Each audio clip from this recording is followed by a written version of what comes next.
such as Mild and Creamy, the best username. Makes me feel all gooey inside. He says, I have a question. Leaving aside VR, Tim, what has been the one development in gaming hardware that has increased immersion in this generation? And why is it the adaptive triggers for the PS5 controller? I would agree with that. I wouldn't, because I find them to be very flimsy and not integrated as much as they should be. Like, the best example that I've seen for those triggers was on the Demon Souls remake. And And like when Astrobot. you I didn't play it. Oh, okay. Yeah. Astrobot. But that's 2 games, 2 exclusives out of like 20.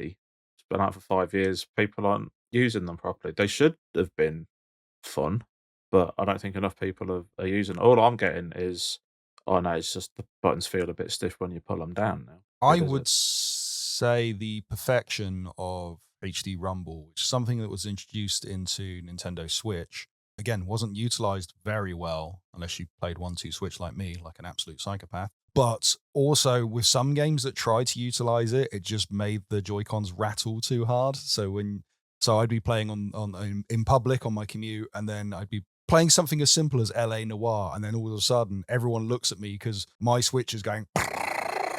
It just makes this horrible noise when it's Yep. vibrating. On the PlayStation 5 controller, I've found that's a lot more improved. You're not going to notice unless you're leaving it down on a flat surface or something. But again, when you go to the likes of Astrobot, that character walks through grass. It feels like he's walking through grass. It walks over glass and you can feel it like tink, tink, tink in your hand, but also it plays it out the speaker. It's all these things we've had from previous generations, but just brought together and improved upon.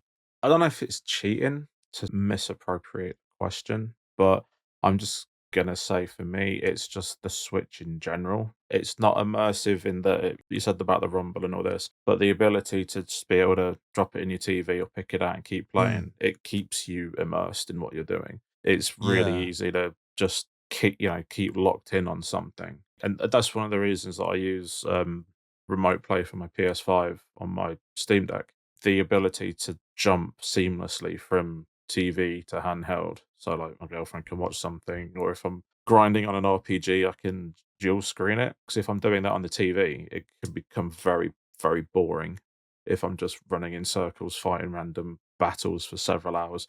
But if I can pull that out and then second screen it, I'm keeping immersed in that game, and it's just making the whole experience far nicer for me. Yeah, like that's how I'm looking at immersion. I'm gonna say the second screen experience.